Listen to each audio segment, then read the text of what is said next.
Très chers spectateurs, c'est avec privilège que je vous accueille dans ce nouveau Sabbat délices.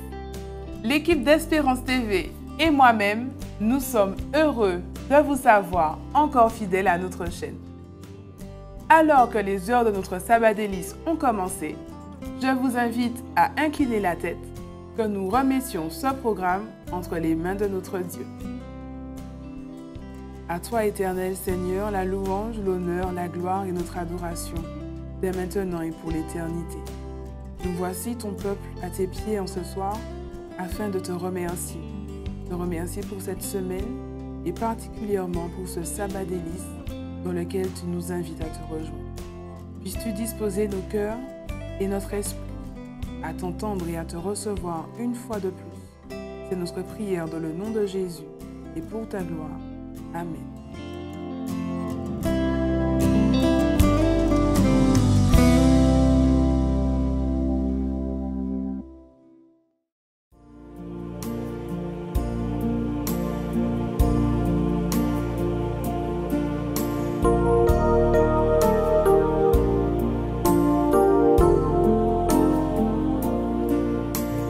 Divin Sauveur, toi qui vas sur la terre pour y mourir sur un infâme bois, le cœur ému, j'approche du calvaire, que ton esprit m'enseigne à contempler ta croix, ta grâce infinie.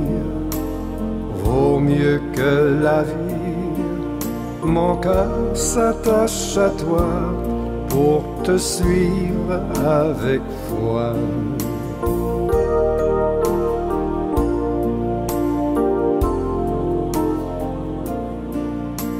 Là, je puis voir la grandeur de l'abîme où par amour Jésus est descendu, et les tourments de la sainte victime me disent que jamais sans Christ j'étais perdu.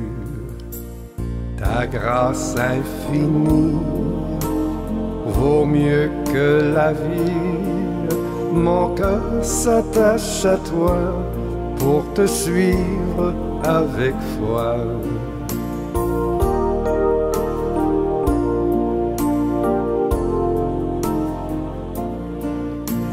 Mon seul refuge est dans sa meurtrissure.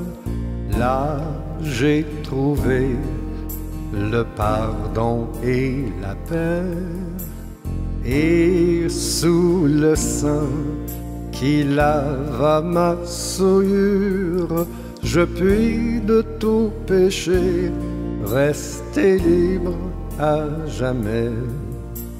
Ta grâce infinie vaut mieux que la vie, mon cœur s'attache à toi pour te suivre avec foi.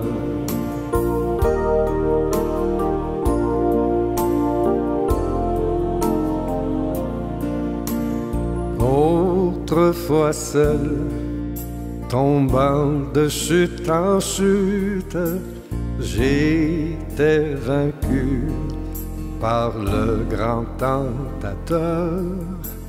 Mais aujourd'hui, mon Sauveur pour moi lutte, et son bras tout-puissant me rend plus que vainqueur.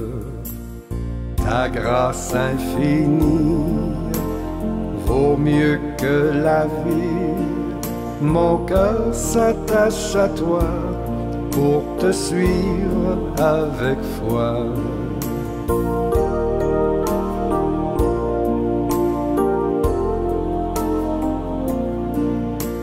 Jusqu'à la fin, Jésus, ma confiance sera toujours dans le sang de ta croix, scelle en mon cœur cette ferme assurance, et que toujours aussi j'obéisse à ta voix.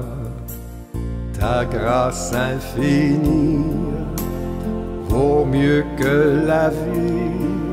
Mon cœur s'attache à toi pour te suivre avec foi. Mon cœur s'attache à toi pour te suivre avec foi.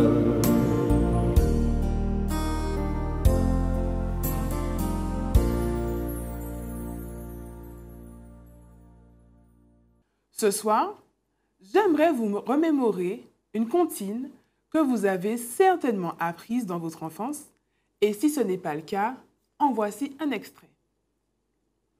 Le tournesol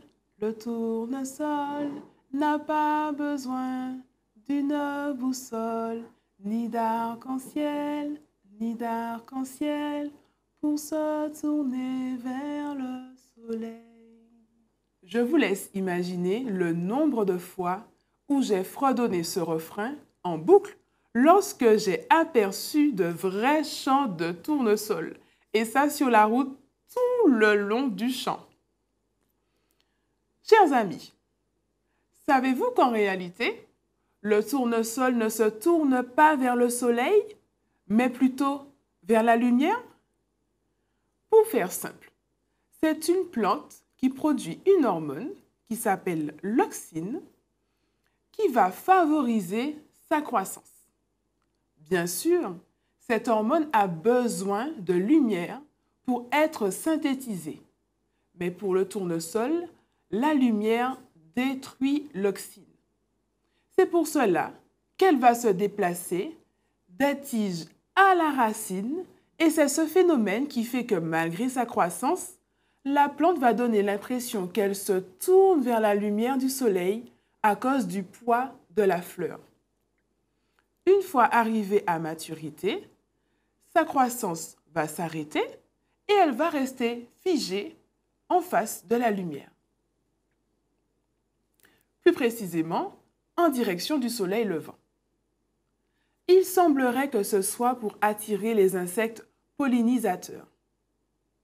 Je remercie la science pour ce détail sur le fonctionnement de cette fleur que je trouve extraordinaire, mais je suis surtout reconnaissante à notre Dieu créateur qui nous prouve une fois de plus qu'il fait de merveilleuses choses, parfois complexes à comprendre pour notre petite intelligence, mais tout de même grande par sa sagesse.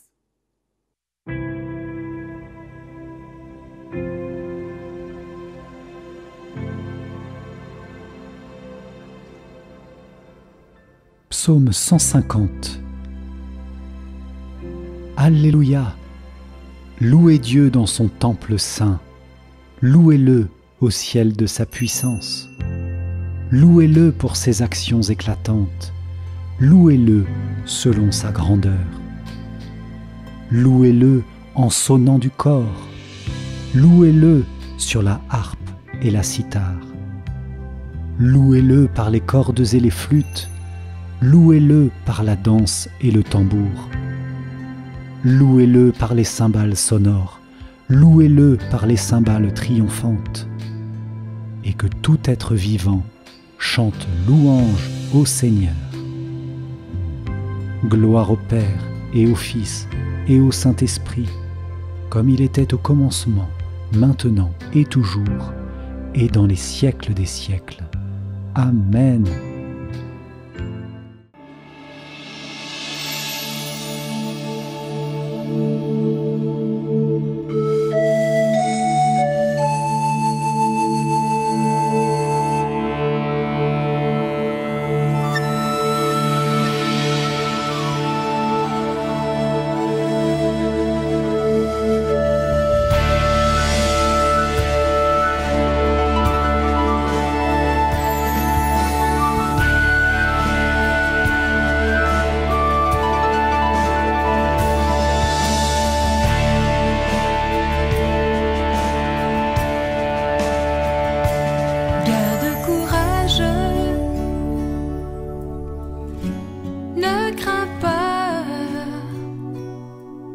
Un chemin est déjà frayé pour toi. Garde courage, n'abandonne pas. Pose tes pieds sur les traces de ses pas. Si tu marches dans un désert, avalant de la poussière, si la douleur est horrible, que ce moment fait souffrir, une route va s'ouvrir et tes yeux vont parcourir la gloire qui est à venir. Garde courage, ne crains pas,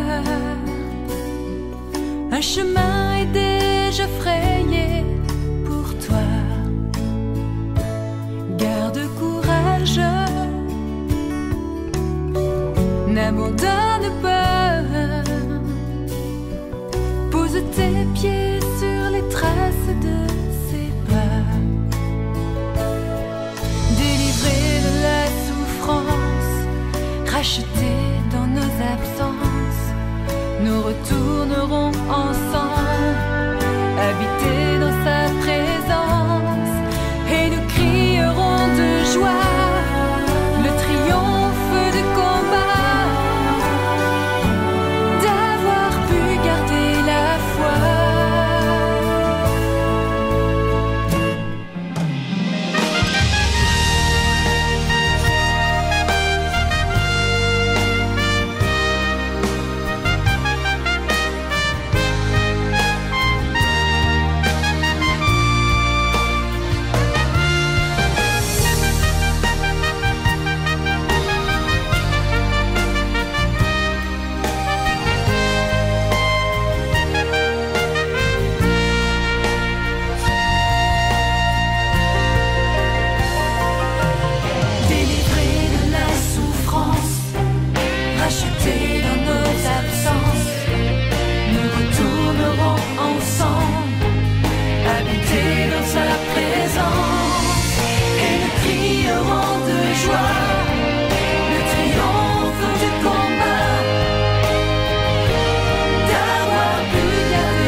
Un chemin est déjà frayé pour toi.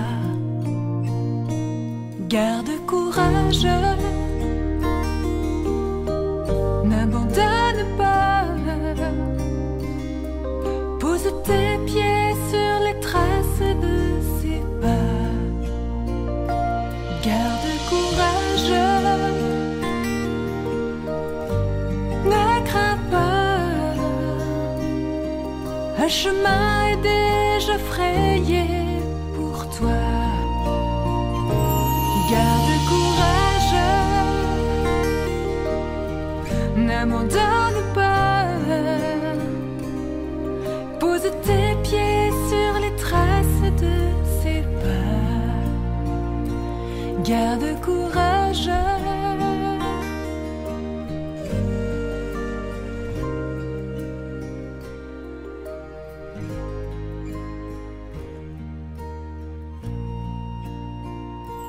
Garde courage.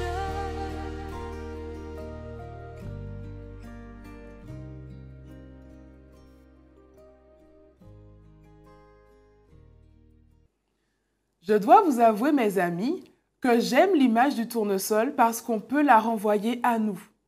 Comment? Regardez avec moi dans le psaume 92, les versets 12 et 13.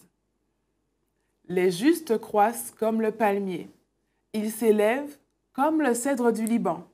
Plantés dans la maison de l'Éternel, ils prospèrent dans les parvis de notre Dieu. En ce sabbat délice, constatez par vous-même que nous sommes tous des tournesols dans le grand jardin divin. Nous aussi, non pas avec l'auxine, qui est l'hormone de croissance du tournesol, mais avec le sacrifice de Jésus-Christ Pour nous, nous croissons et nous nous élevons de plus en plus afin de prospérer pour la seule gloire de notre divin Sauveur.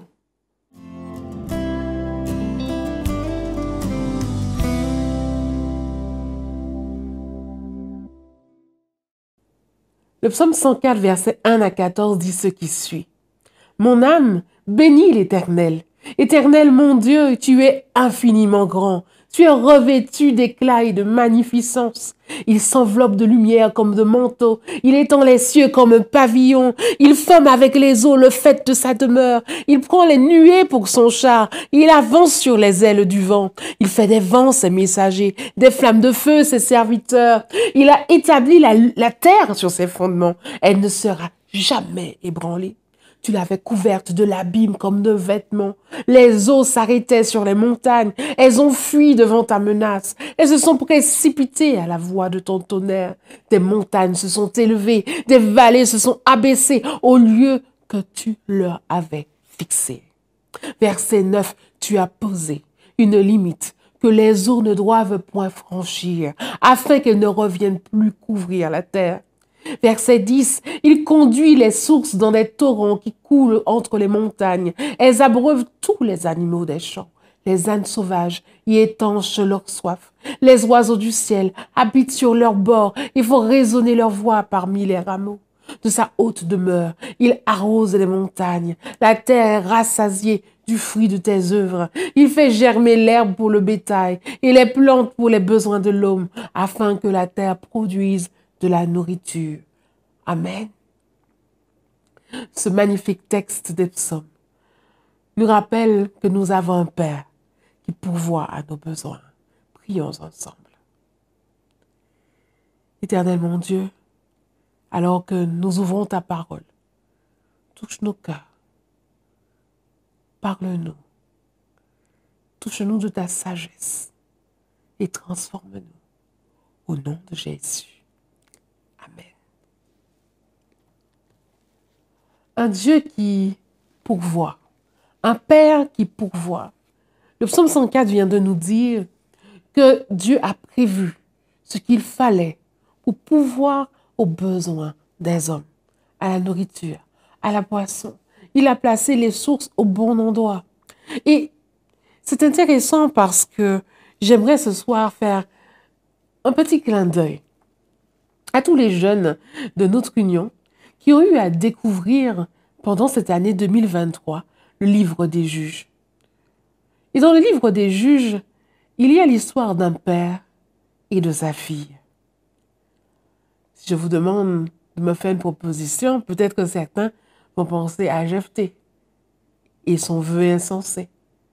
Mais non, mon histoire se trouve dans Juges, chapitre 1er. Et la Bible nous présente l'histoire d'un homme qui s'appelle Caleb. Juges chapitre 1, à partir du verset 9. Nous sommes à ce moment où les fils de Juda ont pris en main la conquête et ils descendent contre les Cananéens. Sauf qu'il y a une région, la région de Kirjat-Séfer, qui n'est toujours pas prise. Et dans cette région, il y a de la résistance. Alors, Caleb va dire au verset 12 de Juges chapitre 1er, je donnerai ma fille, Aksa, pour femme, à celui qui battra Kirjat-Séfer et qui la prendra. Aksa, le nom de la fille de Caleb. Son prénom veut dire ornement. Et dans le Talmud babylonien, il y a cette histoire qui dit que la question se pose, pourquoi s'appelle-t-elle Aksa? Et pour toute réponse, c'est parce que l'homme peut se mettre en colère contre son épouse. Qu'est-ce que ça veut dire? La beauté d'Aksa est tellement grande que tous les autres hommes sont en colère contre leur propre femme de n'être pas aussi belle qu'Aksa. Mais au-delà de sa beauté et de cet ornement qu'elle présente pour pour le mari. Aksa, en tant que fille de Caleb, est le prix qui est proposé à l'homme qui sera brave, courageux et qui fera montre de stratégie pour prendre la ville, Kirjat Arba. Et voilà que le texte nous dit qu'Othniel, fils de Kénaz, frère cadet de Caleb, s'en empara et Caleb lui donna pour femme sa fille Aksa. Certes, Othniel a un lien de parenté avec Caleb, bien qu'il soit un peu discuté par les théologiens. On suppose qu'il est le neveu de Caleb et il gagne la main de sa cousine. Avoir pour gagner une femme en épouse, on connaît dans la Bible. D'ailleurs, Saül avait promis sa fille à celui qui aurait gagné contre les Philistins. Ici, Othniel va gagner le prix. La femme la plus prisée, la fille de Caleb. Mais cette histoire, au-delà de cet échange permis par la culture, se poursuit avec quelque chose d'intéressant. On ne connaît pas Aksa, on ne connaît pas beaucoup Aksa. Mais voici ce qu'on sait d'elle. Au verset 14, toujours de Juge 1er, il est dit « Lorsqu'elle fut entrée chez Othniel, elle le sollicita de demander à son père un champ. » On s'arrête là. Aksa va dire à son mari de demander à son père un champ. Je suppose que c'est un champ qui va venir en plus de la dot. Maintenant, elle va l'aiguillonner, le conseiller. Ils auront cet échange entre mari et femme. Mais l'histoire ne s'arrête pas là. Plus tard, il est dit qu'elle descendit de dessus de son âne. Et Caleb lui dit, « Qu'as-tu » Donc on imagine qu'elle est sur un âne, elle arrive près de son père, elle descend, et elle manifeste sur son visage qu'elle a une inquiétude quelconque. Et son père lui demande, « Que se passe-t-il? Qu'as-tu » Elle lui répond, « Fais-moi un présent, car tu m'as donné une terre du Midi. » Ça veut dire que Caleb avait accepté de faire cadeau à sa fille et son beau-fils du terrain dont ils avaient fait la demande. La terre du Midi, une terre dans le sud, au sud d'Israël, qui bénéficie du soleil et d'une température plutôt sèche. Et voilà qu'elle va dire, « Père, tu m'as donné une terre dans le sud, donne-moi aussi des sources d'eau. » Et Caleb lui donna les sources supérieures et les sources inférieures. En faisant un peu de recherche, il nous est dit que Caleb lui a donné des sources d'eau, mais aussi les puits avec de l'eau en profondeur pour qu'en période de sécheresse, elle ait de l'eau pour son terrain. Et ce qu'elle demande, c'est ce que le texte appelle Goulot Maïm, c'est cette partie de terre qui va du sud d'Israël, qui va s'étendre presque à l'Égypte. Elle sait ce qu'elle demande. Père, tu m'as donné un terrain, mais il faut qu'il serve à quelque chose. Le peuple d'Israël était habitué à être nomade. Maintenant, ils sont en train de s'installer. Et voilà qu'Aksa va prendre possession et position. Elle est épouse, elle est mère, elle est femme au foyer. Elle sera mère et elle devra générer. Et elle réalise que le terrain qu'on lui a offert ne va pas pouvoir fournir grand-chose s'il n'y a pas d'eau. Et elle va vouloir honorer le champ de son père. Son père lui fait un cadeau et sa demande, qui paraît être un cadeau, une demande d'un cadeau supplémentaire, vient en question d'honneur. Père, tu m'as fait honneur d'avoir un terrain et je te fais honneur en voulant que ce terrain puisse être fertile. Et à l'honneur, répondant à l'honneur, le Père va donner. Il ne va pas donner ce qu'elle avait demandé, mais bien plus. Elle avait demandé une source d'eau, il lui a donné les sources supérieures et inférieures.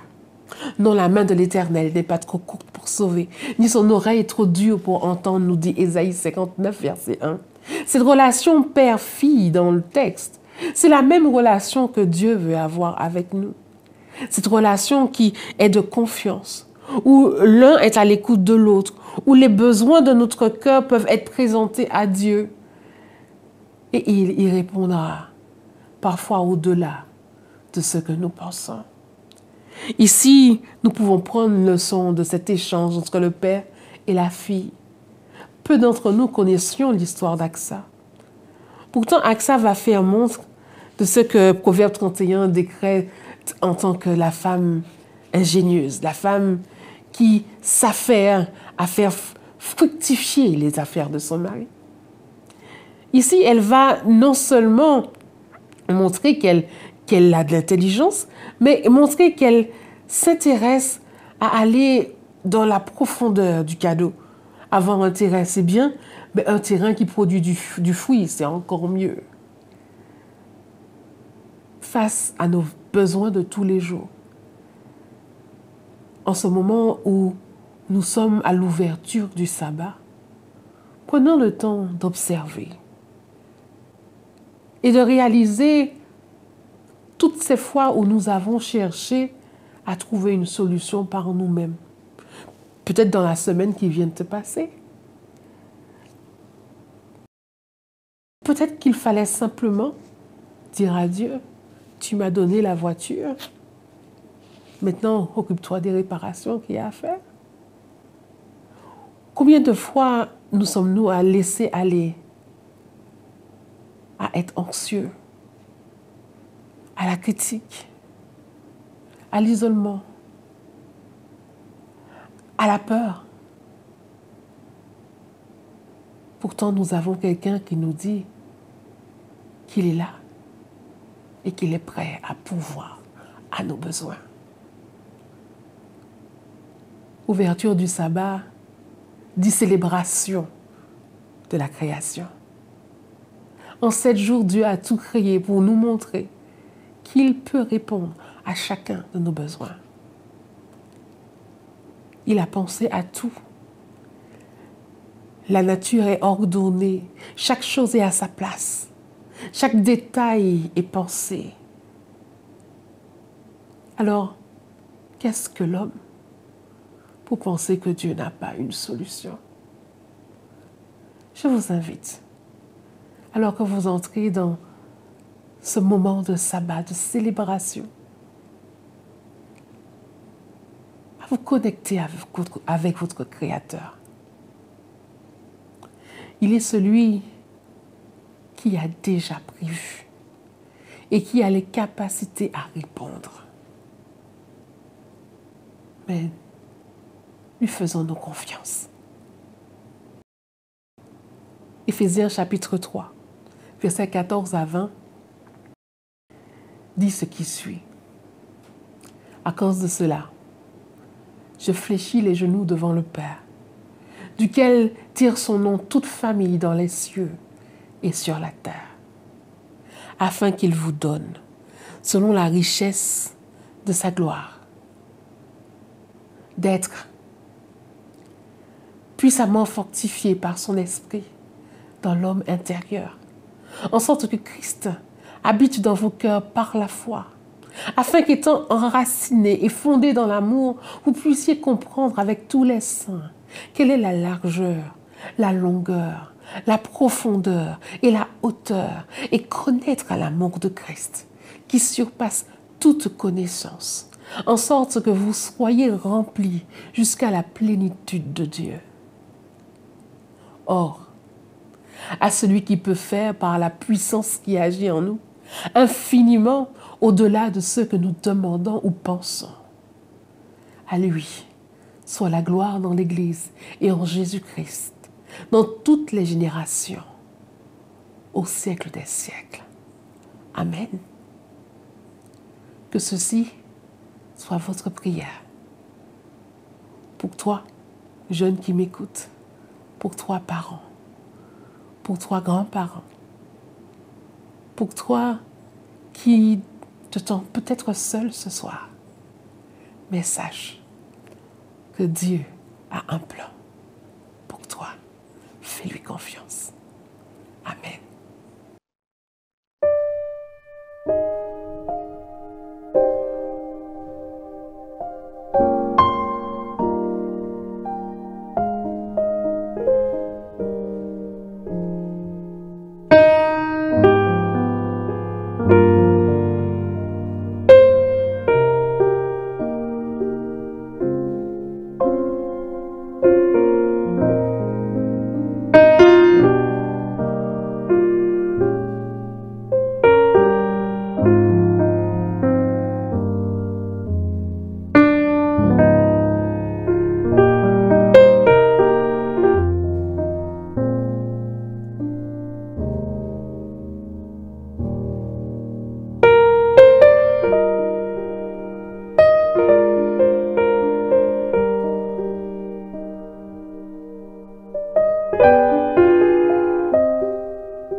Au verset 5 du 15e chapitre de Jean, Jésus nous le rappelle en disant « Je suis le cep, vous êtes les sarments. Celui qui demeure en moi et en qui je demeure porte beaucoup de fruits, car sans moi, vous ne pouvez rien faire. » Mais en avons-nous réellement conscience? D'ailleurs, la croissance du tournesol n'est pas pour sa propre suffisance. Il n'est pas là à se vanter, parmi les autres plantes, d'être le plus grand, le plus brillant, le plus beau, que sa couleur jaune soit plus luisante ou autre. Une fois arrivé à maturité, il permet aux insectes de venir et de pouvoir profiter de sa croissance pour lui-même, continuer à maturer jusqu'à donner les graines que nous connaissons bien. Si donc le sarment porte du fruit pour les autres, si le tournesol reste figé pour sa croissance, de façon à permettre aux insectes de venir le polliniser, nous aussi, apprenons à laisser l'influence de Christ paraître en nous. Apprenons à nous rendre disponibles aux autres pour leur partager ce que dans sa grâce infinie, l'Éternel a fait pour nous.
Et comment décrire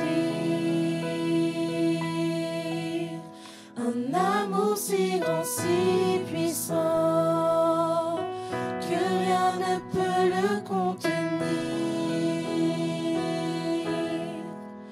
Tu sais mes espoirs, Seigneur, tu sais mes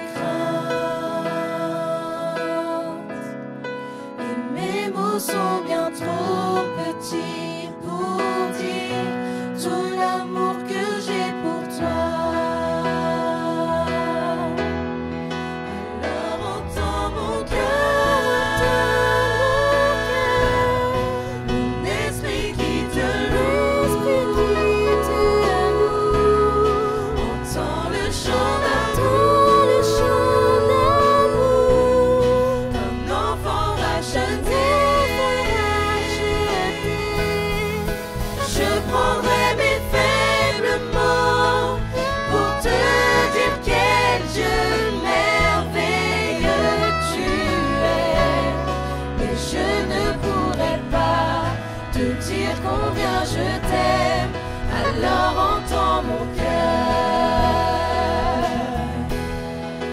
tout comme la pluie.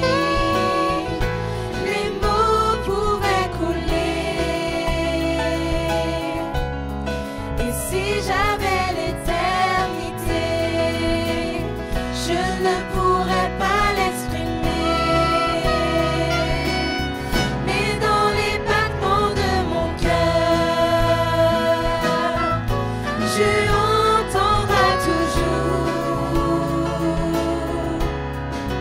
Merci pour la vie, pour la vérité et pour le chemin.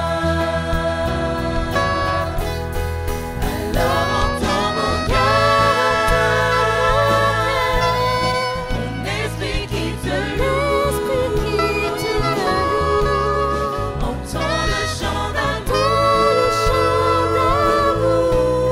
d'un enfant racheté. Je prendrai mes faibles mots pour te dire quel Dieu merveilleux tu es. Mais je ne pourrai pas te dire combien je t'aime. Alors entends mon cœur.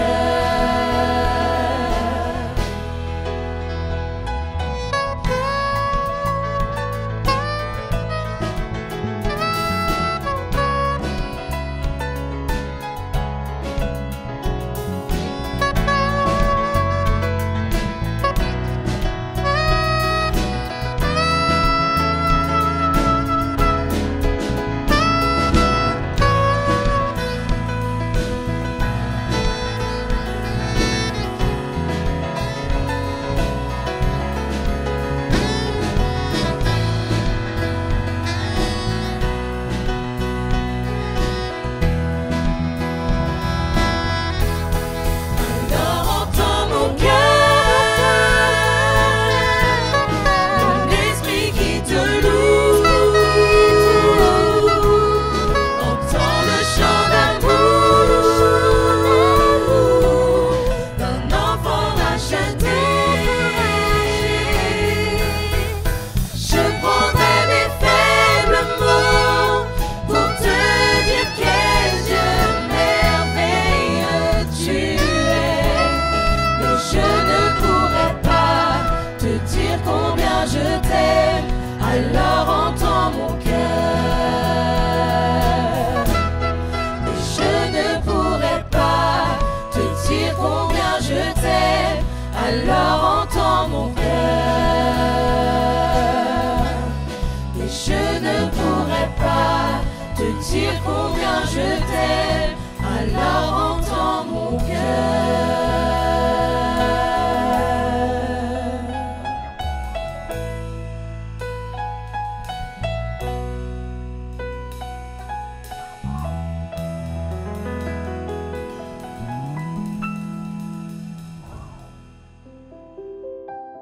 Tandis que nous continuons d'observer la nature et d'y voir les bontés du Créateur, nous allons baisser la tête afin de clôturer notre moment. Éternel notre Dieu, nous voulons te dire merci de faire de nous ces belles plantes au milieu de ton jardin, qui profitent de ta bénédiction, de tes bontés envers nous, certes, mais aussi qui en distillent autour de nous, de façon à permettre aux autres de pouvoir réaliser à quel point tu es un Dieu bon et plein d'amour envers ton peuple. Puisses-tu, Seigneur, continuer à nous parler et à nous rendre disponibles et disposés à ton influence. C'est notre prière au nom de Jésus et pour ta gloire. Amen. Nous vous remercions encore et toujours de nous avoir suivis et vous souhaitons un merveilleux sabbat délice à tous.